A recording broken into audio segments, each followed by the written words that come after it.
పాకిస్తాన్లోని కరాచీ నగరం ఒకప్పుడు దేశ ఆర్థిక రాజధానిగా గుర్తింపు పొందింది. కానీ ఇప్పుడు అదే నగరం వరుస సంక్షోభాలతో సతమతమవుతోంది. ఇటీవల ఒక విదేశీ వ్లాగర్ కరాచీలోని స్ట్రీట్ ఫుడ్ స్టాల్లో మసాలా దోశ ధర 800 పాకిస్తానీ రూపాయలు ఉండడాన్ని చూసి ఆశ్చర్యపోయాడు. ఈ వీడియో సోషల్ మీడియాలో వైరల్ అయింది. అయితే ఈ ధర వెనుక పాకిస్తాన్ ఆర్థిక సంక్షోభం దాగి ఉంది. 2026 మే నాటికి పాకిస్తాన్ ద్రవ్యోల్బణం మళ్లీ రెండంకెలకు చేరుకుంది. ఆహార పదార్థాల ధరలు పెరగడం, రవాణా ఖర్చులు అధికమవ్వడం, ఇంధన వ్యయాలు పెరగడం వల్ల సాధారణ స్ట్రీట్ ఫుడ్ కూడా ఖరీదైనదిగా మారింది.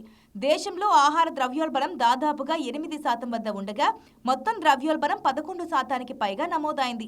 ఇక కరాచీ ప్రజలకు మరో పెద్ద సమస్య విద్యుత్, నీటి సంక్షోభం. ఈ ఏడాది ఈద్ సమయంలో కూడా లక్షలాది మంది నీరు, గ్యాస్, కరెంటు లేక ఇబ్బందులు పడ్డారు. తీవ్ర ఎండల మధ్య గంటల తరబడి విద్యుత్ కోతలు ప్రజల జీవితాలను అస్తవ్యస్తం చేశాయి. పాకిస్తాన్పై ఇంధన భారం కూడా భారీగా పెరిగింది. చమురు దిగుమతి బిల్లు ఒక్కసారిగా పెరగడంతో పెట్రోల్, డీజిల్ ధరలు పెరిగాయి. దాని ప్రభావం నేరుగా ఆహార ధరలపై పడింది. రైతు నుంచి వినియోగదారుడి వరకు ప్రతి దశలో ఖర్చులు పెరగడంతో దోశ లాంటి సాధారణ ఆహార పదార్థాల ధరలు కూడా ఎగబాకుతున్నాయి. ఇంతటితో సమస్యలు ఆగలేదు. ఈ ఏడాది జనవరిలో కరాచీలోని గుల్ ప్లాజా షాపింగ్ కాంప్లెక్స్లో భారీ అగ్ని ప్రమాదం సంభవించి 80 మందికి పైగా ప్రాణాలు కోల్పోయారు. ఈ ఘటన నగరంలోని భద్రతా లోపాలు, మౌలిక సదుపాయాల బలహీనతను ప్రపంచానికి చూపించింది. మరోవైపు కరాచీపై తీవ్రమైన వేడి తరంగాలు కూడా ప్రభావం చూపుతున్నాయి.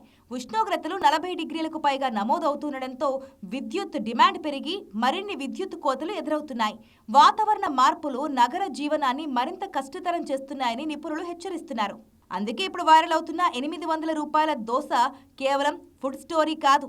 అది పాకిస్తాన్ ఆర్థిక పరిస్థితి, కరాచీ మౌలిక సదుపాయాల సంక్షోభం, పెరుగుతున్న జీవన వ్యయాలకు అద్దం పడుతున్న ఉదాహరణగా మారింది.